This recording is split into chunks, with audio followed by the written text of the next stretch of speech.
Big weekend for you guys this weekend, Coach, with Cornell and Georgia coming in. Cornell hasn't played in 3 weeks. How hard is that to figure out what they're doing and what to expect from them when their film is that old? Yeah, no, it's I saw that this morning. So I think they're probably playing one of the first matches outside. I think that's probably why they're coming down this way. But they're a team that have a lot on them from last year, and they were a pretty competitive team last year in the Ivy League. And the Ivy Leagues are always good at tennis, always good. And so they play all year. They're usually advancing 4 to 5 out of that league into the NCAA tournament, and I think they may have been one of them last year. So we'll have our hands full with them, and then Georgia Tech obviously being a top 5 team in the country, and I think they made the Final Four in national indoors in February. So I'm excited to get an opportunity to see what we got against a good team like that. The top USTA ranking in program history. What's different about this team this year? Yeah, just a year older. I mean, it's basically the same team. I just think they've gone through these experiences before. I think they've done a really good job of learning from some mistakes that maybe they made mid-season last year, where we kind of fumbled a little bit a couple early, and they're doing a really good job of staying healthy. And what I mean by that is they're able to finish matches early. So we've been able to win a couple here 4-0 and not extend matches, which doesn't seem like a lot then, but when you start adding those up over the course of 20-25 matches, those start paying off. So we're as healthy and as fresh as we've been in a long time at this point in the season. You say that they've been able to finish matches quickly. You've only dropped 12 points all year.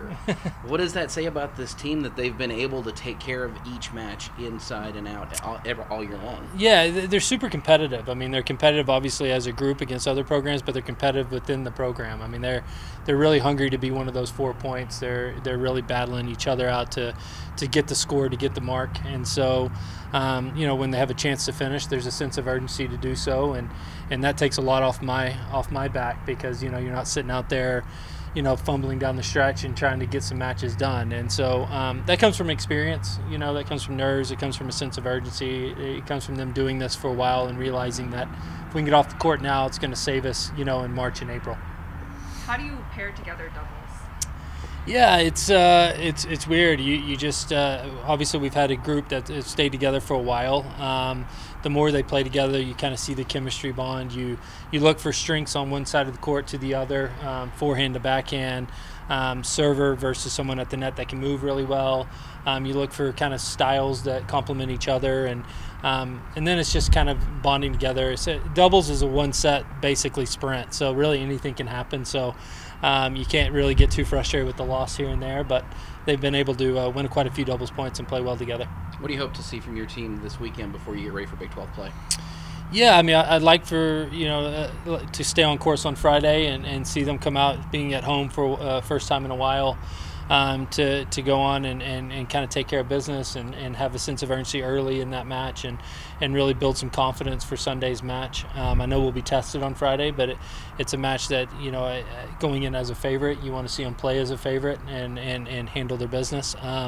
And then Sunday, it's been a while since we played as an underdog, and so that's going to be fun. And this team seems to respond well when they play as an underdog, and it's not very often that we get top 5 teams from non-conference to come out to Lubbock, and so we want to make the most of that opportunity. So, put our best foot forward, whether it's a win or a loss, is that, we're putting our best foot forward in that opportunity and learning from that.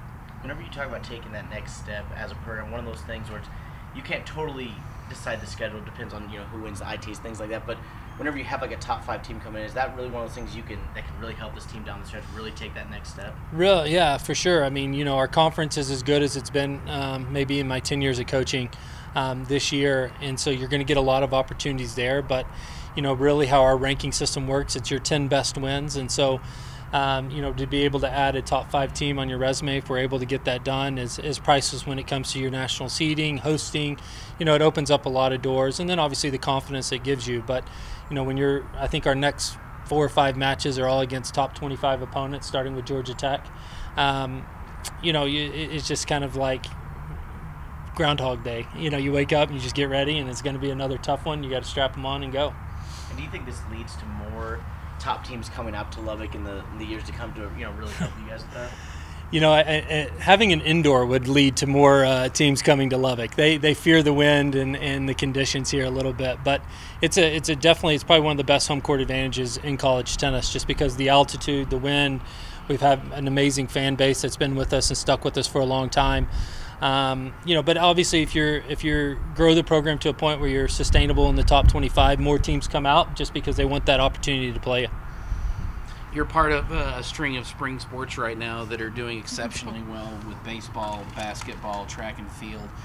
What is it? Golf. I mean, the list goes on and on. You forget us. You forget us, country club sports. I see you, Jeff. What does it mean to be a part of how successful this program is across the board and seeing success across the university? It's an unbelievable time to be a part of Texas Tech, really. I mean, spring sports in general, but just for me as a kid from San Angelo, getting to hang out with Tim Tadlock and Chris Beard and Greg Sands and Wes Kitley and learn from these guys that have done this longer than I have, and it's no surprise if you spend any time with any of those coaches. There's no surprise that there's success. They're the best in the business, and we're just so lucky.